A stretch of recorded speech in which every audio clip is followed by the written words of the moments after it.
الحمدللہ رب العالمین والصلاة والسلام علی رسول الامین وعلی آلہ وصحبہ اجمعین اما بعد۔ حاضرین، سامعین، سامعات، جس موضوع پر کچھ باتیں رکھنے کی کوشش ہوگی وہ ہے بدعت اور اس کی تباہ کاریاں۔ تو سب سے پہلے بدعت کے بارے میں کچھ بنیادی اصول آپ کے سامنے رکھوں گا، اور آخر میں جو بھی وقت بچتا ہے انشاءاللہ اس کی تباہ کاریوں پر بھی بات ہوگی۔ دیکھیے، بدعت ایک بہت بڑا موضوع ہے۔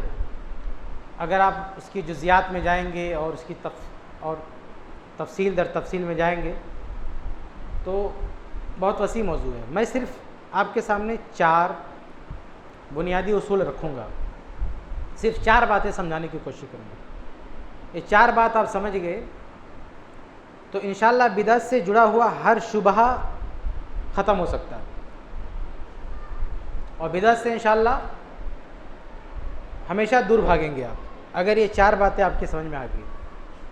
کچھ لوگوں نے ایک نیا شوشہ چھوڑا ہے نا، بدعت حسنہ، کہ بھئی بری بدعت نہیں ایجاد کرنی ہے، لیکن بدعت حسنہ، اچھی بدعت اگر ہے تب اس میں کوئی مسئلہ نہیں ہے۔ لیکن یہ 4 باتیں ایسی ہیں کہ اگر آپ یہ سمجھ جائیں تو اس کے سمجھنے کے بعد نہ آپ بدعت سیئہ قبول کریں گے، نہ وہ بدعت جس کو لوگ حسنہ کہتے ہیں، کوئی چیز آپ قبول نہیں کریں گے۔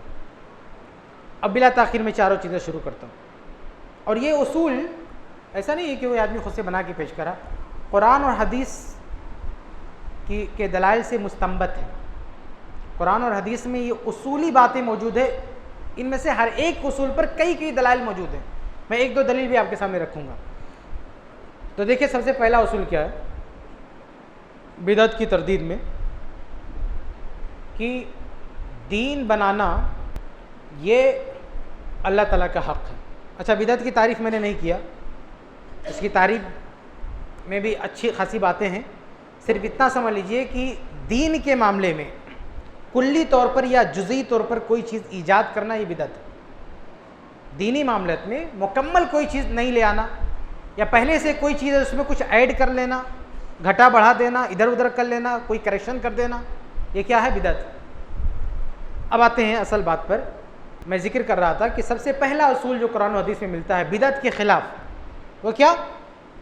کہ بدعت اصل میں دین کے مقابل میں ہے، تو دین بنانا یہ اللہ کا کام ہے۔ دین بنانا کس کا کام ہے؟ اللہ کا کام۔ دین یہ دھرتی پر نہیں بنتا ہے، آسمان سے نازل ہوتا ہے۔ اتبعوا ما انزل الیکم، جو نازل ہوا ہے اس کی پیروی کرنا، نہ یہ کہ جو یہاں بن رہا ہے۔ دین دھرتی پر نہیں بن سکتا، دین صرف اللہ بنا سکتا ہے، اور اللہ کی طرف سے نازل ہوگا، اللہ کی طرف سے اتارا جائے گا۔ تو ہمارا دین منزل من اللہ ہے، اللہ کی طرف سے نازل کیا گیا ہے، دھرتی پر نہیں بن سکتا دین۔ یہ جو اصولی بات ہے نا، اس کے لیے قرآن بھی آپ دیکھ سکتے ہیں، حدیث بھی دیکھ سکتے ہیں۔ قرآن میں دیکھیں، اللہ تعالیٰ کہتا ہے سورہ شورى میں، پرانی قوموں میں جب کچھ لوگوں نے بدعتیں ایجاد کی نا، اپنی طرف سے دین بنانا شروع کیا، تو اللہ نے کیا کہا کہ ام لہم شرکاء شرعوا لہم من الدین ما لم یأذن بہ اللہ، کہ یہ لوگ جو دین کے نام پہ کچھ بنا رہے ہیں، کیا ان کے پاس اللہ کے علاوہ کوئی اور اللہ کا پارٹنر مل گیا؟ اللہ کہتا میں نے تو نہیں بنایا، میں نے نہیں بنایا، میرا کوئی پارٹنر نہیں، کوئی ساجھیدار نہیں، کون ان کو بنا کے دے رہا ہے؟ تو اگر کوئی دین بنانے کی کوشش کر رہا ہے تو سمجھو اللہ کا کام کرنے کی کوشش کر رہا ہے۔ کسی کو یہ اتھارٹی دے رہا ہے کہ تو دین بنا سکتا، سمجھو اس کو اللہ کے برابر کھڑا کر رہا ہے۔ تو بھائی، دین بنانا کس کا کام ہے؟ اللہ کا کام۔ یہ قرآن کی آیت سے پتہ چل گیا کہ جب پرانی قوموں نے دین بنایا تو اللہ کیا کہہ رہا ہے؟ کیا ان کے پاس اللہ کا کوئی شریک ہے جو دین بنا رہا ہے؟ مطلب دین صرف اللہ بنا سکتا ہے، اللہ کے علاوہ کوئی بنا ہی نہیں سکتا۔ اگر حدیث کی بات کریں تو حدیث میں بھی یہ اصول موجود ہے۔ صحیح بخاری کی بڑی مشہور حدیث ہے، صحیح بخاری بہت ساری کتب حدیث ہے، متواتر حدیث ہے، کہ اللہ کے نبی صلی اللہ علیہ وسلم کو معراج کرائی گئی۔ معراج میں جب اللہ کے نبی صلی اللہ علیہ وسلم اللہ کے پاس گئے تو اللہ تعالیٰ نے لوٹتے وقت ان کو بہت ساری چیزیں دی، انہیں میں سب سے اہم چیز کیا ہے جو اللہ کے نبی کو دی گئی؟ کیا ہے؟ نماز دی گئی۔ لیکن پہلے نماز کتنی دی گئی تھی؟ 50 وقت کی. تو راستے میں کون ملے؟ موسیٰ علیہ السلام. یہ کون ہیں؟ کوئی بزرگ ہیں، کوئی ولی ہیں، کوئی پیر ہیں، بہت بڑے نبی ہیں، بہت بڑے نبی ہیں. یہ کہتے ہیں کہ یہ 50 وقت بہت زیادہ ہے. فَإِنَّ أُمَّتَكَ لَا تُطِيقُ ذَلِكَ. آپ کی امت اس کی طاقت نہیں رکھ سکتی ہے، کم ہونا چاہیے. تو اب بتائیے، کوئی ولی پیر بزرگ نہیں، کوئی علامہ نہیں ہے، کوئی امام محدث مفسر نہیں، نبی کہہ رہا ہے کہ کم ہونا چاہیے. اور امام الانبیاء اللہ کے نبی صلی اللہ علیہ وسلم بھی سہمت ہیں، ہاں کم ہونا چاہیے. لیکن کیسے کم ہوگا؟ آپ امام الانبیاء ہیں، میں نبی بھی ہوں، دونوں بیٹھ کے کم کر لیتے ہیں؟ ہاں بھائی لوگ کیا کہتے ہیں، ارے بھائی کسی عالم نے بنایا ہے، بزرگ نے بنایا ہے، پیر نے بنایا. اچھی بات، کیا کچھ غلط تھوڑی کیا؟ تو کیا موسیٰ علیہ السلام کا مشورہ کچھ غلط تھا؟ نیک مشورہ تھا، اچھا مشورہ تھا. لیکن دونوں نے بیٹھ کے یہ نہیں ڈیسائیڈ کیا چلو بیٹھ کے کم کر لیتے ہیں. موسیٰ علیہ السلام نے کیا کہا؟ فَارْجِعْ إِلَىٰ رَبِّكَ، جاؤ واپس جاؤ، وہاں سے کم کرا کے آؤ. ہم یہاں پہ نہیں کر سکتے، ابھی دھرتی پہ بھی نہیں، آسمانی میں. لیکن دو نبی مل کے بھی کریکشن نہیں کر سکتے. دو نبی، امام الانبیاء اللہ کے نبی صلی اللہ علیہ وسلم نے دین کی کوئی بات اپنی طرف سے نہیں بتائی، اللہ نے بتائی ہے اور ہم کو پہنچایا. نبی، رسول کا مطلب میسنجر، پیغام پہنچانے والا، پیغام کو فارورڈ کرنے والا، پیغام بنانے والا نہیں، کریٹ کرنے والا نہیں. اللہ کا پیغام ہے، نبی نے پہنچایا، نبی نے اپنی طرف سے پیغام نہیں بنایا. تو موسیٰ علیہ السلام نے کہا واپس جاؤ، کم کرا کے آؤ. واپس گئے، اللہ تعالیٰ نے 10 کم کر دیا، 40. موسیٰ علیہ السلام نے کہا پھر جاؤ. ایسے کئی بار آئے گئے اور آخر میں کتنا؟ 5. موسیٰ علیہ السلام نے کہا کہ ایک بار اور چلے جاؤ، ابھی بھی کیا ہے؟ زیادہ ہے. یہ 5 وقت بھی زیادہ ہے، ایک بار اور چلے جاؤ. اللہ کے نبی صلی اللہ علیہ وسلم نے یہ نہیں کہا کہ اب تم غلط بول رہے ہو. اللہ کے نبی صلی اللہ علیہ وسلم نے کوئی آبجیکشن نہیں کیا کہ آپ کا مشورہ غلط ہے. مانا یعنی ایک خاموشی اختیار کی. نبی کی خاموشی مطلب منظوری ہے کہ بات مناسب ہے، لیکن میں ہماری امت کی کوشش ہوگی ہو جائے. ہے تو زیادہ، فرض تو بڑا ہے، یقیناً بڑا ہے، لیکن کوشش ہوگی ہم کر لے جائیں. یہ نہیں کہا کہ اب تو خاموش ہو جائیں، آپ بار بار اوپر بھیج رہے ہیں. اللہ کے نبی نے کہا میں نہیں جاؤں گا. تو پھر موسیٰ علیہ السلام نے یہ نہیں کہا کہ بھائی کہ جب بھی آپ گئے اللہ نے کم کر دیا، چلو اب ہم ہی کم کر لیتے، جانے کی کیا ضرورت ہے؟ جب جب گئے اللہ نے کم کر ہی دیا، ایک تجربہ ہوا، چلو کم کر لیتے ہیں. کم کیا نہیں. 5ویں بار اللہ کے نبی اللہ کے پاس نہیں گئے. 5 وقت کی نماز آج بھی 5 ہی ہے. کم ہوئی نہیں، کیونکہ بنانے والا دین اللہ ہے. جب اللہ کی طرف سے اپروول نہیں ملا تو مشورہ دینے سے، کسی کی سوچنے سے کچھ بھی ہونے والا نہیں ہے. آج ہمارے بہت سارے بھائی ہیں، دیکھیں بتائیے، نبی مشورہ دے رہے تھے کہ کم ہو جائے، 5 وقت کی نماز کم ہو جائے، بہت زیادہ ہے. اور آج ایسے متقی پرہیزگار گھومتے ہیں جن کو یہ 5 بھی کم معلوم ہوتی ہے، ان کو اور نماز چاہیے. ہاں، کبھی صلاۃ الحاجہ بنا کے رکھا ہے، صلاۃ الرغائب بنا کے رکھا ہے، صلاۃ الفیہ بنا کے رکھا ہے، عجیب عجیب نمازیں بنا کے رکھی. جو 5 وقت کی وہ تو پڑھا نہیں رہا. ارے جو اللہ نے فرض کیا اس کو پورا نہیں کر رہا اور بنایا جا رہا. صلاۃ الرغائب بنا رہا ہے، صلاۃ الفیہ بنا رہا ہے، صلاۃ حاجہ بنا رہا ہے. بلکہ صلاۃ التسبیح بھی ہماری تحقیق میں تو وہی ہے، انہی لوگوں کی بنائی ہوئی ہے. بعض علماء بہرحال کہتے ہیں صحیح ہے، ہم ان کی عزت کرتے ہیں، لیکن ہماری نظر میں تو صحیح نہیں ہے. اکثر حنابلہ کی نظر میں بھی صحیح نہیں ہے، لیکن بڑے بڑے لوگوں نے صحیح بھی مانا ہے. چلیے کسی کو تسلی پڑھے. لیکن یہ جو 5 وقت کی نماز ہے، اس سے پیٹ نہیں بھر رہا ہے آج کا. اور انبیاء، موسیٰ علیہ السلام وہ نبی ہیں، وہ سمجھ رہے ہیں کہ یہی بہت زیادہ ہے. بہرحال بات دوسری طرف چلی جائے گی. میں کہہ یہ رہا تھا کہ قرآن کی آیت جو میں نے پڑھی اس کی روشنی میں اور یہ حدیث معراج، ان دونوں کی روشنی میں پتہ کیا چلا؟ ایک اصول ملا کہ دین کون بنائے گا؟ صرف اللہ. اللہ کے علاوہ دین کوئی بنا نہیں سکتا. تو بھائی جب کام اللہ تعالیٰ کا ہے تو کون ہوتا کرنے والا؟ بھائی تو کتنا بڑا علامہ ہو، محدث ہو، مفسر، کچھ بھی ہو، لیکن یہ تیرا کام نہیں ہے اللہ کے بندے. ابھی میں ایک مثال دوں، جیسے کورٹ میں فیصلہ دینا جج کا کام ہے. ابھی ایک وکیل جو بہت بڑا قانون داں ہے، کبھی کبھی جج سے زیادہ جانتا ہے وہ، لیکن بولے فیصلہ میں دوں گا. فیصلہ دینا تمہارا کام نہیں، کتنے بڑے علامہ ہو تم. اگر تمہاری معلومات اپنے جیب میں رکھو، لیکن فیصلہ دینے کی اتھارٹی تمہاری نہیں ہے. چاہے ہزاروں ثبوت گواہ کچھ بھی ہو تمہارے پاس، لیکن یہ کام تمہارا نہیں ہے.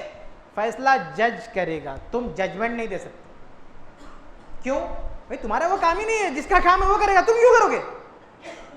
تو ایسے دین بنانا اللہ کا کام ہے، انسان کا کام نہیں ہے. دوسرے الفاظ میں کہہ لیں یہ خالق کا کام ہے، مخلوق کا کام دین بنانا ہے ہی نہیں. تو بھائی جب مخلوق کا کام ہی نہیں ہے تو کیوں کریں گے؟ نہ سیاح نہ حسنا، چاہے آپ برا سمجھے تو بھی نہیں، اچھا سمجھے تو بھی نہیں. جیسے فیصلہ کرنا جج کا کام ہے، آپ کا کام نہیں ہے، تو نہ آپ غلط فیصلہ کر سکتے نہ صحیح فیصلہ کر سکتے. آپ سوچے ارے میں جج نہیں ہوں لیکن اچھا فیصلہ کر رہا ہوں، یہ مان لو، اپلائی کر دو، تو ایسا ہوگا؟ ابھی اسلامی حکومت ہے، ایک آدمی بولے کہ یہ چور ہے، ہمارے پاس ثبوت ہے، گواہ، اس کا ہاتھ کاٹ دو. اس کے کہنے سے کوئی ہاتھ کٹے گا؟ بولے پورے ثبوت ہیں، گواہ ہیں، سب کچھ ہے، یہ بندہ اقرار بھی کر رہا میرے سامنے، مت ہاتھ کٹ دو. نہیں، اس کا ایک پروسیس ہے. معاملہ قاضی کے پاس جائے گا، وہاں سے پاس ہوگا، پھر حد نافذ ہوگی. سمجھ رہے؟ ایسے رجم کا معاملہ ہے. ایک بندہ کہتا ہے میں نے زنا کیا، سب گواہ، ثبوت، اقرار، سب کچھ ہے. ابھی دوسرا آدمی کھڑا ہو کر مار ڈالو اس کو، رجم کر دو. بھائی یہ اتھارٹی نہیں اس کی فیصلہ، حد نافذ کرنے کی اتھارٹی. حد نافذ کرنے کا کام کس کا ہے؟ حاکم کا ہے. پبلک حد نافذ نہیں کر سکتی. اب بولے کہ نہیں وہ میں غلط طور سے سزا نہیں دے رہا ہوں، واقعی سزا کا مستحق ہے. ارے گرچہ مستحق ہے لیکن یہ تمہارا کام نہیں سزا دینا بھیا. تو ایسے دین بنانا کس کا کام ہے؟ اللہ کا. انسان کا کام ہی نہیں ہے دین بنانا. اس لیے چاہے وہ متقی پرہیزگار کتنا بڑا علامہ ہو، اگر وہ دین بنا رہا ہے تو اپنی لمٹ کراس کر رہا ہے، اپنی حد سے وہ باہر جا رہا ہے. تو یہ پہلا اصول ہے. کیا؟ کہ دین بنانا کس کا کام ہے؟ اللہ تعالیٰ کا کام ہے. اللہ کے علاوہ کوئی دوسرا یہ کام نہیں کر سکتا. یہ پہلی بات ذہن میں رکھ لیں. بلکہ میں سمجھتا ہوں کہ اگر یہ صرف پہلی بات آپ سمجھ لیں تو اور کچھ کہنے کی ضرورت ہی نہیں ہے. اگر صرف اتنی بات ہی سمجھ میں آ جائے تو آگے کچھ اور کہنے کی ضرورت نہیں ہے. لیکن چلو، قرآن و حدیث میں ایک دوسرا اصول ہے. کیا؟ کہ یہ دین بنانے کا کام جو اللہ تعالیٰ کا تھا، یہ اللہ تعالیٰ کر چکا ہے، کچھ پینڈنگ نہیں ہے، کچھ بچا نہیں ہے. جو بھی دین بنانا تھا بن چکا. اللہ نے بنا دیا. جب اللہ نے بنا دیا تو تمہارے لیے بچا کیا بھائی؟ جب اللہ نے بنا دیا ہے تو تمہارے لیے بچا کیا، اب تم کیا کرو گے؟ اچھا یہ بات کہاں ہے؟ یہ اصول کہاں ہے کہ جو بھی دین بننا تھا اللہ نے بنا دیا؟ قرآن حدیث دونوں میں. قرآن میں دیکھیں اللہ فرماتا ہے الیوم، سورہ مائدہ میں، الیوم اکملت لکم دینکم، آج میں نے تمہارا دین مکمل کر دیا. تو اللہ کا جو کام تھا اللہ کر چکا ہے. کچھ چھوڑا نہیں کہ تم آؤ ہاتھ بٹاؤ، تمہارے لیے کچھ بچا نہیں کہ تم بھی آ کے ہاتھ بٹاؤ. نہ نہ، دین بنانے کا جو کام اللہ تعالیٰ کا تھا اللہ نے اس کو کر دیا. جو اللہ تعالیٰ کو بنانا تھا اللہ نے بنا دیا، اور اعلان بھی کر دیا الیوم اکملت لکم دینکم، آج تمہارا دین مکمل کر دیا گیا. تو جب دین مکمل کر دیا تو بھائی آپ کے لیے بچا کیا؟ نہ سیاح کے نام پہ، نہ حسنا کے نام پہ، نہ برائی کے نام پہ، نہ اچھائی کے نام پہ. جو ہونا تھا ہو گیا. اب کیا؟ اب تو فل اسٹاپ لگ چکا ہے. اب اس میں کوئی کریکشن نہیں ہو سکتا، نہ کچھ آپ ایڈ کر سکتے. اچھا یہ تو قرآن میں ہے کہ اللہ تعالیٰ مکمل کر چکا ہے، اور جو بھی اللہ کی طرف سے مکمل تھا وہ آپ کو فارورڈ بھی کیا جا چکا ہے. حدیث میں بھی اللہ کے نبی، بخاری وغیرہ کی حدیث ہے، اللہ کے نبی صلی اللہ علیہ وسلم نے صحابہ کرام سے پوچھا کہ الا هل بلغت، کیا میں نے سب کچھ بتا نہیں دیا، پہنچا نہیں دیا، فارورڈ نہیں کر دیا؟ صحابہ کرام نے کہا نعم. اللہ کے نبی ہاں. اللہ کے نبی کہا اللہم اشہد، اللہ گوار. تو تو قرآن میں اللہ تعالیٰ کا اعلان دین مکمل، حدیث میں نبی کا اعلان جو خود دین تک پہنچا دیا گیا. اب بھائی بچا کیا تمہارے لیے؟ ادھر آئے ہو حصہ بٹانے کے لیے، آسنا اچھی چیز بنائیں گے. کیا بناؤ گے اچھی چیز؟ بچا ہے تمہارے لیے کچھ بنانے کے لیے؟ بچا ہی نہیں بنانے کے لیے کچھ. جو بننا تھا بن چکا، لاک ہو چکا، لاک. دین بن کے وہ لاک ہو چکا ہے، ابھی ان لاک نہیں کر سکتے آپ، اس میں کچھ بھی آپ ایڈ نہیں کر سکتے. تو یہ دوسرا اصول ہے. پہلا دین بنانے کا کام صرف اللہ کا تھا، دوسرا اللہ یہ کر چکا. یہ دو اصول بھی سمجھ جائیں تو آگے کچھ اور بات کرنے کی ضرورت نہیں ہے. لیکن ہم آگے بڑھتے ہیں، ایک تیسرا اصول دیکھتے ہیں. وہ کیا؟ کہ اللہ تعالیٰ نے اپنے علاوہ کسی کو بھی دین بنانے سے منع کیا ہے. یہ کام جو اللہ کا تھا اور اللہ کر چکا، یہ کام کوئی اور کرنے کی ہمت کرے، اللہ نے منع کر کے رکھا ہے، روک کے رکھا ہے. اللہ تعالیٰ نے یہ کہہ کے رکھا ہے کہ یہ کام کوئی کر نہیں سکتا، یہ لیگل نہیں ہے. کوئی آدمی دین بنائے یہ غیر قانونی ہے، کرائم ہے، یہ کرمنل ہے. وہ شخص جو دین بنانے کی کوشش کرتا ہے بہت بڑا مجرم ہے وہ. یہ تیسرا اصول کہاں ہے بھائی؟ کہ دین بنانے میں انسان میں سے، مخلوق میں سے کوئی نہیں آ سکتا. یہ بھی قرآن حدیث دونوں میں. قرآن میں دیکھیں اللہ فرماتا ہے یا الذین آمنوا لا تقدموا بین یدی اللہ ورسولہ. ایمان والو، اللہ اس کے رسول سے قدم آگے نہ بڑھاؤ. یعنی اللہ اس کے رسول کی طرف سے جو بتا دیا گیا، جو دے دیا گیا، بس اسی پر بس کرو، اپنی طرف سے 2 قدم آگے مت بڑھو. جتنا بتایا گیا اتنا کرو. لا تقدموا بین یدی، اللہ اس کے رسول سے آگے مت بڑھو. بلکہ رسول نے بھی تو اللہ کی طرف سے پہنچایا ہے. اللہ کا ہر فیصلہ مبنی بر حکمت ہے. تو منع کر دیا کہ تم آ کے اس میں کچھ اونچ نیچ مت کرنا، دور رہو اس معاملے سے. اور حدیث میں بھی ہے، سنن نبی داؤد وغیرہ کی حدیث ہے، اللہ کے نبی صلی اللہ علیہ وسلم فرماتے ہیں ایاکم ومحدثات الامور، دین میں نئی نئی چیزیں لانے سے بچو، دور رہو، مت لاؤ دین میں نئی باتیں. یہ تیسرا اصول ہے. پہلا کیا ہے؟ دین بنانا اللہ کا کام ہے. دوسرا اصول اللہ یہ کام کر چکا ہے. تیسرا اللہ نے کسی اور کو یہ کام کرنے سے روکا ہے. اب بھی کوئی ہمت کرے گا اچھا سمجھ کے ہم کرنے والے؟ اگر کوئی بیوقوفی کرتا ہے تو اس کے لیے چوتھا اصول بھی ہے. اگر اتنا سب کچھ کہنے کے بعد، اتنی صراحتوں کے بعد، اتنی وضاحتوں کے بعد بھی اگر کسی پر پاگل پن سوار ہے، وہ آ کے دین کے نام پہ کچھ بناتا ہے، مارکیٹ میں لانچ کرتا ہے، اتارتا ہے، تو ایک چوتھا اصول ہے کہ کسی اور کا بنایا ہوا دین ریجیکٹڈ ہے، مردود ہے، وہ جعلی ہے، نقلی ہے، اس کی کوئی ویلو نہیں ہے، اس کی کوئی قیمت نہیں ہے. جیسے ابھی ملک کی کرنسی ہے نا، کسی اور کو کرنسی بنانے کی اجازت ہے کسی کو؟ بھئی کرنسی بنانے کا کام کس کا؟ حکومت کا، بینک کا ہے، جو اس کا شعبہ اس کا ہے. ان کو جتنا بنانا تھا بنا چکے، دوسروں کو بنانے سے روک کے بھی رکھا ہے. اگر کوئی بناتا ہے تو وہ چلے گا مارکیٹ میں، روکنے کے باوجود بھی کوئی بناتا ہے تو ریجیکٹڈ ہے، نقلی ہے، اس کی کوئی حیثیت نہیں، ایک کاغذ کا ٹکڑا ہے، بس پکڑ میں آ گیا تو کاغذ کا ٹکڑا ہے. ایسے دین کا مسئلہ ہے. دین بنانا اللہ کا کام ہے، اللہ بنا چکا ہے، دوسروں کو بنانے سے روکا ہے. اگر کوئی بناتا ہے تو اللہ اس کے رسول کا قانون ہے ریجیکٹڈ. یہ اصول بھی قرآن حدیث دونوں میں. قرآن میں کہا ہے، سورہ محمد میں اللہ تعالیٰ فرماتا ہے کہ اطیعوا اللہ و اطیعوا الرسول، اللہ کی اطاعت کرو، اللہ کے رسول کی اطاعت کرو. ولا تبطلوا اعمالکم، اللہ اس کے رسول کی مخالفت کر کے اپنے اعمال باطل نہ کرو، برباد نہ کرو.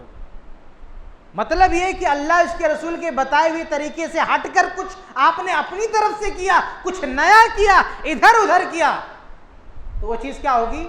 باطل، برباد، بے حیثیت، اس کی کوئی ویلو نہیں، اس کی کوئی گنتی نہیں، اس کا کوئی شمار نہیں. اور یہی بات تو حدیث میں بھی ہے. صحیح بخاری کی روایت کیا ہے؟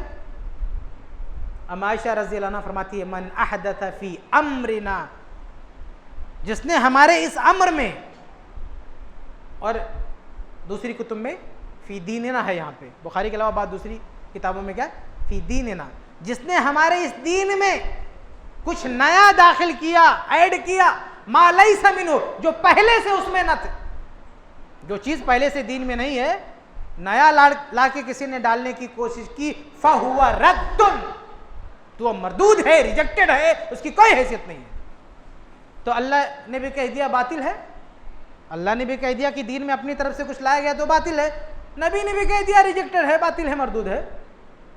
یہ چوتھا اصول ہے کہ اگر کسی نے یہ بیوقوفی کی تو اس کی کوئی حیثیت نہیں۔ یہ چار باتیں بھی میرے بھائیوں اگر اچھی طرح سے آپ سمجھ لیں تو کبھی بدعت کے قریب نہیں جائیں گے، کبھی جرأت نہیں کریں گے بدعت ایجاد کرنے کی، بدعتیوں کے ساتھ بیٹھنے کی، ان کی باتیں سننے کی، کبھی آپ اس کا حوصلہ نہیں جٹا پائیں گے۔ میں دوہرا دیتا ہوں پھر آگے بڑھتا ہوں۔ سب سے پہلی چیز کیا ہے؟ دین بنانا صرف اللہ تعالیٰ کا کام ہے، تو دوسرا کیوں بنائے گا بھائی؟ دوسرا، اللہ تعالیٰ یہ کام کر چکا ہے، تمہارے لیے بچا کیا ہے بھائی؟ تیسرا، اللہ نے دوسروں کو یہ کام کرنے سے منع کیا ہے۔ چوتھا، اگر کسی نے یہ بیوقوفی کیا، یہ جرم کیا، تو اس کے اس کام کی کوئی ویلیو نہیں ہے، کوئی حیثیت نہیں۔ یہ چار بنیادی چیزیں ہیں، اور بھی بہت ساری چیزیں ہیں، لیکن یہ چار چیزیں سب سے اہم ہیں۔ تو چار چیزیں میں نے آپ کو بتائی، ہاں، اور اس میں سب آ گیا۔ جو تقسیم کرتے ہیں نا سیاح حسنہ، وہ سب آ گیا۔ نہ سیاح کے نام پہ بدعت کی گنجائش ہے اور نہ حسنہ کے نام پہ گنجائش ہے۔ عبداللہ بن عمر رضی اللہ تعالیٰ عنہ مالکی وغیرہ کی روایت کہتے تھے کل بدعت ضلالہ، ہر بدعت گمراہی ہے، وَإِنْ رَآهَا النَّاسُ حَسَنًا، گرچہ لوگ اسے حسنہ سمجھے، گرچہ لوگ اسے حسنہ اچھا ہی سمجھے۔ یہ عبداللہ بن عمر رضی اللہ عنہ کا فرمان ہے کہ گرچہ لوگ سمجھے کہ اچھا ہے، لیکن لوگوں کے سمجھنے سے وہ اچھا نہیں ہو جائے گا۔ وہی آدمی کتنا متقی ہو، نیک و پرہیزگار ہو سکتا ہے کبھی اسے کچھ ایسا لگے کہ یہ اچھا ہے، لیکن وہ اللہ نہیں ہے، نہ اللہ کا رسول ہے، اس سے چوک ہو سکتی۔ کتنا بڑا نیک و متقی و پرہیزگار ہو، بتائیے۔ نبی کے بعد ابھی شیخ تقریر کر رہے تھے صحابہ کرام پہ، سب سے بڑا مقام کس کا ہے؟ ابو بکر الصدیق رضی اللہ تعالیٰ عنہ کا۔ صحیح مسلم کی حدیث ہے، خواب دیکھا کسی نے، ابو بکر الصدیق رضی اللہ تعالیٰ عنہ نے کہا کہ اللہ کے نبی مجھے اجازت دے دیں، میں خواب کی تعبیر کرتا ہوں۔ اللہ کے نبی صلی اللہ علیہ وسلم نے کہا ٹھیک ہے کرو، کیا، خواب کی تعبیر دی، ایک چیز کی تشریح کی، کچھ غلط کیا، جو بھی کیا اچھا سمجھ کے کیا نا، لیکن بعد میں جب ویریفیکیشن لینا چاہا کہ اللہ کے نبی صلی اللہ علیہ وسلم کیا سب کچھ صحیح کہا ہم نے، اللہ کے نبی صلی اللہ علیہ وسلم نے کہا کہ کچھ صحیح کہا، کچھ غلط کیا۔ ابو بکر صدیق رضی اللہ تعالیٰ عنہ نے پوچھا کہ کیا غلطی ہوئی؟ قسم دیا، اللہ کے نبی نے کہا قسم مت دو۔ نبی نے نہیں بتایا آپ نے کیا غلطی کی، بتانے کی ضرورت بھی نہیں تھی۔ کچھ لوگ کہتے ہیں نا کہ وہ ابھی ہندوستان کا ایک بدبخت ہے، وہ کہتا ہے کہ ابو ہریرہ رضی اللہ تعالیٰ عنہ نے چھپا لیا، بتا دیتے تو مسئلہ حل ہو جاتا۔ وہ اللہ کے بندے، جن صحابہ کرام نے کچھ فتنوں کی باتیں چھپائی ہیں، نہیں بتائی ہیں نا، وہ اللہ کے نبی صلی اللہ علیہ وسلم کے اشارے پر، آپ کی منظوری پر ایسا کیا ہے۔ یہ جو صحیح مسلم کی حدیث ہے، خود اللہ کے نبی نے نہیں بتایا، آپ جانتے تھے صحیح تعبیر کیا، لیکن نہیں بتایا۔ کیوں؟ کیونکہ اس کا تعلق فتنوں سے تھا۔ خواب کا وہ پارٹ جس کی تعبیر صحابی سے چوک ہوئی، اس کا تعلق فتنوں سے تھا، نبی نے نہیں بتایا، یہ کہہ دیا غلط ہے۔ ابو بکر صدیق نے پوچھا صحیح کیا ہے، قسم دیا رضی اللہ تعالیٰ عنہ، نبی نے کہا قسم مت دو، قسم دینے پر بھی نہیں بتایا۔ تو کیا نبی نے کوئی بات چھپا لی؟ بھائی جو فتنے سے متعلق چیزیں ہوتی ہیں وہ بتانا ضروری نہیں ہوتا ہے۔ میرا بات دوسری طرف چلی جائے گی۔ میں کہہ رہا تھا کہ کوئی کتنا بڑا ہو، ابو بکر صدیق رضی اللہ تعالیٰ عنہ سے بڑا کوئی نہیں ہو سکتا امت میں، لیکن پھر بھی چوک ہو سکتی ہے نا دین کے معاملے، کسی بھی معاملے میں۔ صحابی، ابھی شیخ نے کہا کہ صحابی کسی بھی درجے کا ہو، لیکن ایک عام آدمی اس کے برابر نہیں ہو سکتا، ہے نا؟ کوئی کتنا بڑا صوفی اپنے آپ کو کہے، پیر کہے، بزرگ کہے، ولی کہے، جو بھی کہہ لے، لیکن صحابی کے برابر ہو سکتا نہیں ہو سکتا۔ اللہ کے نبی صلی اللہ علیہ وسلم کے بعد صحابہ نبی کے ساتھ چل رہے ہیں, راستے میں کیا دیکھا کہ ایک درخت ہے ذات و انواط جس کو کہتے تھے, مشرکین طواف کرتے تھے. تو صحابی نے کیا کہا, اللہ کے نبی ہمارے لیے بھی ایسا درخت, اپنے حساب سے یعنی غلط جان کے بولا, صحیح سمجھ کے بولا تھا نا. لوگ کہتے ہیں بدعت حسنہ, اچھا سمجھ کے ایجاد کر رہے ہیں, تو صحابی نے اچھا سمجھ کے بولا تھا نا, ان کے دماغ میں آئے گی یہ اچھا, لیکن اس بات پر اللہ کے نبی غضبناک ہو گئے, کہا تم نے تو وہی بات کہہ دیا جو موسیٰ علیہ السلام کے ساتھیوں نے کہا کہ ایک بچڑا بنا دو پوجا کریں گے. تو آپ سوچیں کہ اتنے بڑے بڑے بزرگوں سے, اتنی بڑی بڑی ہستیوں سے دین کے معاملے میں سمجھنے میں چوک ہو سکتی ہے, تو آپ کو کون ویریفائی کرے گا کہ آپ نے جو سمجھا ہے صحیح ہے غلط ہے؟ تو حسنہ کا ٹائٹل آپ کون ہوتے دینے والے؟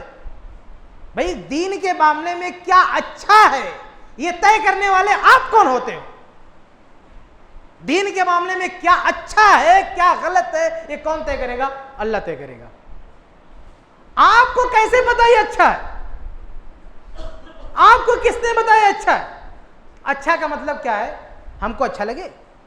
دین کے معاملے میں اچھا کا مطلب اللہ کو اچھا لگے. دین کے معاملے میں اچھا کا مطلب جو اللہ کو اچھا لگے, نہ کہ ہم کو. تو یہ کام اللہ کو اچھا لگے گا کون بتایا؟ جبریل آ کے بتا کے تم کو. تو بیوقوف آدمی کیسے بول رہا ہے کہ بدعت حسنہ یہ اچھی بدعت ہے؟ اگر اللہ تعالیٰ نے کسی چیز کو پسند کیا ہو, وہ چیز کہیں پہ نہیں ہو رہی ہو, نبی نے پسند کیا ہو نہیں ہو رہی ہو, وہ چیز ہونے لگے تو وہاں پہ بول سکتے ہیں یہ نئی چیز ہے اور اچھی ہے. جس کی مثال دوں, لوگ اس کو دلیل کے طور پر پیش کرتے ہیں بدعت حسنہ کی. کہتے ہیں تراویح کی نماز پہلے نہیں ہو رہی تھی, عمر فاروق رضی اللہ عنہ نے جماعت کے ساتھ تراویح چالو کرا دی, اس کے بعد کہا نعمت البدعۃ ھذہ, یہ بہت اچھی بدعت ہے. نیا کہا, بدعت مطلب نئی چیز. تو دیکھیں یہاں پہ جو بدعت کا ورڈ ہے یہ اصطلاحی معنی میں نہیں, نئے پن لغوی معنی میں, نیا پن کے معنی میں, اور یقیناً وہ نئی چیز تھی لیکن اچھی ہے. نئی ہے لیکن اچھی ہے. یہ اچھا کون سمجھ رہا ہے؟ عمر فاروق رضی اللہ تعالیٰ عنہ نہیں. اس کے اچھے ہونے کا فیصلہ رسول کی طرف سے ہے, کیونکہ جب اللہ کے رسول صلی اللہ علیہ وسلم نے جماعت کے ساتھ نماز پڑھوائی, 3 دن جو ذوق شوق دیکھا تو اللہ کے نبی کو لگا کہ یہ اتنی اچھی چیز ہے کہیں اللہ تعالیٰ فرض نہ کر دے. تو اچھے ہونے کی سرٹیفکیٹ کون دیا تھا؟ اللہ کے نبی نے. تو اگر کسی چیز کی سرٹیفکیٹ ملی ہے کہ یہ چیز اچھی ہے, وہ نہیں ہو رہی ہے, آپ اس کو چالو کرا دو اور کہہ دو کہ اچھی ہے. لیکن جس کی تائید رسول سے نہیں ہے, اللہ سے نہیں ہے, آپ اپنے من سے کہتے ہو یہ اچھا ہے, یہ تو بہت بڑا گناہ ہے. آپ کو کیسے پتا وہ اچھا ہے؟ عمر فاروق رضی اللہ تعالیٰ نے کہا یہ اچھا ہے. یہ اچھا اپنی طرف سے نہیں بول رہے تھے, وہ نبی کی ترجمانی کر رہے تھے. یعنی یہ چیز اپنے وجود کے اعتبار سے نہیں ہے, اپنے ایجاد کے اعتبار سے نہیں ہے, عمل کے اعتبار سے نہیں تھی.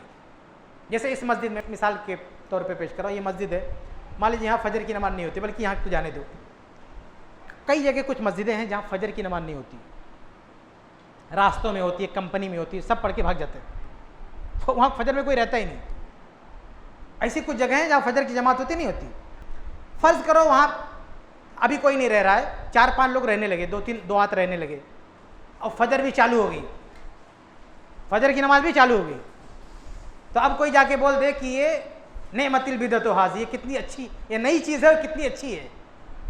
تو یہاں پہ یہ بولا جا سکتا ہے کہ یہ نئی چیز ہے اچھی. تو یہ نئی چیز کس اعتبار سے؟ عمل کے اعتبار سے, وجود کے اعتبار سے نیا نہیں ہے. وہ تو قرآن و حدیث میں موجود ہے نماز پڑھنا فجر کی, وہ تو پہلے سے طے ہے, وہ تو اللہ کے رسول نے طے کر دیا کہ وہ اچھا ہے. لیکن یہاں عمل میں نیا ہے, کرنے کے حساب سے نیا ہے. تو باجماعت تراویح وہ اللہ کے نبی نے منظوری دے دیا, وہ صرف اس اندیشے سے روک دیا تھا کہ کہیں فرد نہ ہو جائے, لیکن اس کی خوبی کی منظوری, اس کی اچھائی کی منظوری نبی نے دی ہے. تو اب جب نبی صلی اللہ علیہ وسلم چلے گئے تو اب وہ کوئی چیز فرد تو ہو نہیں سکتی. تو عمر فاروق رضی اللہ عنہ نے کہا یہ چیز تو اچھی تھی, اب اس کو چلایا اس کو. تو یہ وہ بدعت نہیں ہے, یہ کوئی نئی چیز نہیں, یہ پرانی چیز تھی, وہی دین کی چیز تھی, بس عمل کے حساب سے نہیں تھی وہ, اس لیے عمر فاروق نے کہہ دیا نہیں. تو بدعتی کیا دلیل لیتا کہ ہم اپنی طرف سے بنا دیں اچھی چیز؟ ارے عمر فاروق نے جو نعمت کہا تھا, نعمت البدعۃ, اچھا کہا تھا, وہ اچھا نبی کی ترجمانی کرتے ہوئے کہا تھا, اپنے من سے نہیں کہا تھا اچھا ہے. اور تو بدعتی کیا کر رہا ہے؟ ایک بدعت ایجاد کر رہا ہے, اپنے من سے کر رہا ہے یہ اچھی ہے, تو فیصلہ کر رہا ہے کہ اچھا ہے. تو کون ہوتا ہے فیصلہ کرنے والے کہ اچھا ہے؟ اچھا ایک اور کی وضاحت میں کر دوں.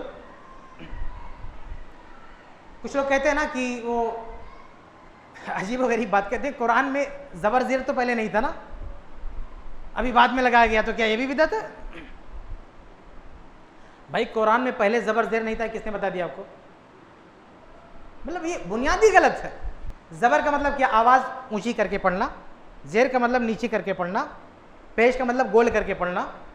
تو کیا پہلے ایسا نہیں پڑھا جاتا تھا؟ اگر میں کہوں الحمدو, ہاں پہ میں نے زبر پڑھا, صحابہ نے کیا پڑھا تھا؟ کیا انہوں نے اس طرح زبر نہیں پڑھا تھا؟ پیش مطلب گول کر کے پڑھا الحمدو. صحابہ نے بھی تو ایسا پڑھا تھا کہ نہیں پڑھا تھا؟ تو کیا انہوں نے پیش نہیں پڑھا تھا؟ بلکہ اللہ کے نبی صلی اللہ علیہ وسلم نے پڑھا. اگر آپ آواز کو اوپر نہیں لے جائیں گے, نیچے نہیں لے جائیں گے, گول نہیں کریں گے, تو کوئی لفظ ادا کیسے ہوگا بھائی؟ تو یہ زبر زیر نیا نہیں قرآن, جب سے قرآن ہے جب سے زبر زیر ہے. بعد میں کیا ہے؟ نیا کیا ہے؟ لکھنا. وہ لکھا گیا بعد میں. زبر کی ایک علامت بعد میں لکھی گئی ہے, زیر کی علامت بعد میں لکھی گئی, پیش کی علامت. یہ تحریر کے حساب سے نیا ہے, اپنے وجود کے حساب سے نیا نہیں ہے. بعد میں کیا ہوا؟ لکھا گیا. لیکن لکھنے کا مطلب نہیں کہ جس دن لکھا گیا اس دن سے یہ آیا. ابھی میں یہاں پہ ایک تقریر کر رہا ہوں آپ کے سامنے, کوئی لکھ رہا نہیں لکھ رہا. 100 سال کے بعد یہ کیمرہ ریکارڈ کر رہا ہے, 100 سال کے بعد یہ ریکارڈنگ سن کے کوئی لکھ دے تو کیا کہیں گے؟ جس دن لکھا اسی دن کی تقریر ہے. اس دن لکھنے سے وہ تقریر اس دن کی ہو جائے گی کہ ہم نے اس دن تقریر کیا, وہ تو 100 سال پرانی ہے. لکھا گیا آج. تو کوئی چیز لکھنے سے نہیں ہو جاتی ہے, نہیں ہوتی. اس لیے دیکھیں زبر زیر آدمی ایسے پڑھتا ہے یا دیکھ کے پڑھتا ہے, کوئی فرق نہیں پڑتا ثواب میں. ایک آدمی جو عربی جانتا ہے, زبر زیر کی کوئی ضرورت نہیں اس کو, تو کسی کاغذ پہ لکھا ہوا ایسے الحمدو, زبر زیر نہیں لگا. قرآن لکھا ہو, قرآن سورہ فاتحہ لکھی, وہ پڑھے اعوذ باللہ بسم اللہ, پڑھے الحمدللہ رب العالمین, اسے ایک حرف پہ کتنا ثواب ملے گا؟ 10. اور ایک آدمی قرآن اٹھا کے دیکھتا ہے, اس میں زبر لکھا ہوا, زیر لکھا ہوا, وہ پڑھتا ہے الحمدللہ رب العالمین, اسے ایک حرف پہ کتنا ثواب ملے گا؟ 10. کیا بڑھ جائے گا ثواب یا گھٹ جائے گا؟ یا معنی بڑھ جائے گا, معنی گھٹ جائے گا, حروف بڑھ جائے گا؟ کیا فرق کیا پڑتا ہے؟ زبر نہیں لکھا رہا ہے, لکھا رہا, فرق کیا پڑتا ہے بھائی؟ لکھنے سے کوئی چیز نئی نہیں ہو جاتی, ورنہ اس طرح تو پورا قرآن ہی نیا ہے. صحابہ نے بنایا پورا قرآن بھائی. اللہ تعالیٰ نے جو قرآن دیا تھا وہ تو حروف بھی نہیں لکھے ہوئے تھے. آپ کہتے ہو زبر زیر بعد میں ہوا, یا حروف بھی تو بعد میں آئے. اللہ تعالیٰ نے جو قرآن جبرائیل اسلام کو دیا تھا, کیا لکھ کر دیا تھا؟ نہیں. جبرائیل اسلام نے جو قرآن نبی کو دیا, کیا لکھ کر دیا؟ نہیں. نبی نے جو قرآن صحابہ کو سنایا, صحابہ لکھ رہے ہیں. لکھنے والے کون؟ صحابہ. تو کیا صحابہ قرآن بنا رہے ہیں؟ کیا صحابہ کے لکھنے سے پہلے قرآن نہیں تھا؟ کیا نبی کے بولنے سے پہلے قرآن نہیں تھا؟ کیا جبرائیل سے پہلے قرآن اللہ کے پاس نہیں تھا؟ تو جیسے حروف کو بعد میں لکھا گیا, بعد میں لکھنے سے وہ قرآن نیا نہیں ہو جاتا, ایسے زبر زیر بعد میں لکھا گیا تو نیا نہیں ہو سکتا. یہ سب چیزیں نئی نہیں ہیں, پہلے کی ہیں, لکھنے کے حساب سے نہیں بھیا. اچھا اگر کوئی کہے ٹھیک ہے لکھنے کے حساب سے نیا ہے, تو لکھنے کی کیا دلیل ہے؟ دلیل سنن نبی داؤد کی حدیث ہے, عبداللہ بن عمرو بن عاص رضی اللہ عنہ کی, غالباً ان کی روایت ہے. انہوں نے کہا اللہ کے نبی میں جو کچھ آپ سے سنتا تھا لکھتا تھا, تو کچھ لوگوں نے منع کر دیا مت لکھو. تو اللہ کے نبی صلی اللہ علیہ وسلم نے کہا کہ اکتب, لکھو, والذی نفسی بیدہ لا یخرج منہ الا حق, اس منہ سے جو کچھ نکلتا ہے وہ حق نکلتا ہے, لکھو. یعنی جو کچھ یہاں سے نکل رہا ہے سب لکھو. تو جب آپ نے کہا الحمدو, اس کے حروف منہ سے نکلے نا, تو جب تلاوت کیا ہے تو زبر زیر بھی تو منہ سے نکلے. جس کو لکھنا حروف لکھے, جس کو لکھنا زبر زیر لکھے, یہ غلط کیسے ہو جائے گا؟ لکھنے کی دلیل موجود ہے. جس چیز کی دلیل موجود ہے بدعت ہے. بدعت کی جو تباہ کاریاں نا, تباہ کاریوں کو ہم 2 قسموں میں بانٹ سکتے ہیں, دنیاوی اعتبار سے اور اخروی اعتبار سے. ٹھیک ہے, دنیاوی اعتبار سے بدعتی کا نقصان کیا ہے؟ ایک بہت بڑا نقصان ہے جو ابھی میں بتا چکا ہوں. آپ غور کریں گے, جو میں نے 4 اصول بتائے نا, ان 4 میں جو میں نے چوتھا بتایا ہے کیا, کہ بدعت باطل ہے, ریجیکٹڈ ہے, مردود ہے. تو یہ ایک لاس ہے بدعتی کا. وہ زندگی بھر ایک عمل کرے, اگر وہ بدعت پہ عمل کر رہا ہے تو کوئی فائدہ ہے؟ یہ نقصان ہے. یہ بدعت کی تباہ کاری ہے کہ اس کا کوئی فائدہ ہی نہیں. دنیاوی اعتبار سے بتا رہا ہوں میں, دنیاوی اعتبار سے اس کا کوئی فائدہ نہیں. پہلا نقصان دنیاوی اعتبار سے. دوسرا نقصان کیا ہے دنیاوی اعتبار سے؟ اس پر اللہ کا عذاب آ سکتا ہے بدعتی پر. اللہ فرماتا ہے فَلْيَحْذَرِ الَّذِينَ يُخَالِفُونَ عَنْ أَمْرِهِ أَن تُصِيبَهُمْ فِتْنَةٌ أَوْ يُصِيبَهُمْ عَذَابٌ عَلِيمٌ. جو اللہ کے نبی کے حکم کے خلاف جا رہے ہیں ان کو ڈرنا چاہیے کہیں ان پر کوئی فتنہ نہ نازل ہو جائے, کسی آزمائش میں نہ پڑ جائیں, کسی مصیبت میں نہ پڑ جائیں. تو بدعتی کے سر پر مصیبت آ سکتی ہے, وہ کسی تباہی کا شکار ہو سکتا ہے, یہ دوسرا لاس ہے بدعتی کا. ایک تیسرا نقصان کیا اسی دنیا میں, اس کو توبہ کی توفیق نصیب نہیں ہوتی. بھائی وہ سمجھ رہا میں اچھا کر رہا ہوں تو کائے کو توبہ کرے گا. ایک آدمی جو شراب پی رہا نا, اگر مسلمان ہے تو کبھی یہ نہیں کہے گا کہ حلال سمجھ کے پی رہا ہوں, کبھی نہ کبھی توبہ کرے گا, کبھی نہ کبھی توبہ کرے گا. لیکن جو بدعتی ہو تو کبھی توبہ نہیں کرے گا, وہ تو سمجھ رہا میں اچھا سمجھ کے کر رہا ہوں, وہ کیوں توبہ کرے گا جی. یہ کتنا بڑا لاس ہے بدعتی کا کہ غلط کر رہا ہے اور سدھرنے کی توفیق نہیں. اور بھی بہت ساری چیزیں ہیں لیکن اس کو چھوڑ کے میں آگے بڑھتا ہوں. اخروی اعتبار سے کیا کیا نقصانات ہیں. تو اخروی اعتبار سے ایک بڑا جو لاس ہے, نقصان ہے بدعتی کا, جو میں نے ابھی دنیاوی اعتبار سے کہا کہ اس کی محنت رائگاں گئی اور آخرت میں اس کا رزلٹ نہیں. صحیح بخاری بہت ساری کتب حدیث میں ایک حدیث ہے کہ اللہ کے نبی صلی اللہ علیہ وسلم فرماتے ہیں حوض کوثر پر میں موجود رہوں گا, کچھ لوگ دور سے آئیں گے حوض کوثر کا پانی پینے کے لیے, تو فرشتے ان کو کھدیڑ دیں گے. تو اللہ کے نبی کہیں گے کہ ارے یہ تو اپنے بھائی مسلمان معلوم ہوتے ہیں, آپ ان کو کیوں بھگا رہے ہو. تو فرشتے کیا کہیں گے, انک لا تدری ما احدثوا بعدک, کہ اللہ کے نبی صلی اللہ علیہ وسلم آپ نہیں جانتے کہ انہوں نے آپ کے بعد کیا نئی نئی چیزیں ایجاد کی. یعنی بدعتی, تو بدعتیوں کو حوض کوثر سے کھدیڑ دیا جائے گا, یہ ان کا نقصان ہے.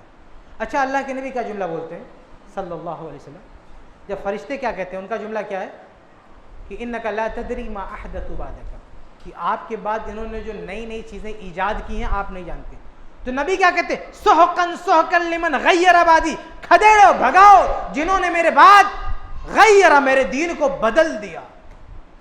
تو اللہ کے نبی یہ نہیں کہہ رہے کہ دین میں کچھ ایڈ کیا, نبی کے تو کہہ رہے بدل ڈالا, میرا دین ہی بدل ڈالا, جو دین ہم نے پہنچا تو اس کو بدل ڈالا. یہ کتنی خطرناک چیز ہے کہ بدعتی شخص دین کو بدلنے والا ہوتا, اس کو چینج کرنے کی کوشش کرتا. فرشتے کہیں گے انہوں نے دین میں اضافہ کیا, نبی کہیں گے میرے دین کو بدلنے والا, اللہ کے دین کو بدلنے والا, یہ بھگاؤ کھدیڑو اس کو. تو یہ نقصان ہے. اور بھی بہت سارے نقصانات ہیں لیکن وقت نہیں ہے. تو یہ چند باتیں تھیں بدعت کے تعلق سے, بدعت کی تباہ کاریوں کے تعلق سے.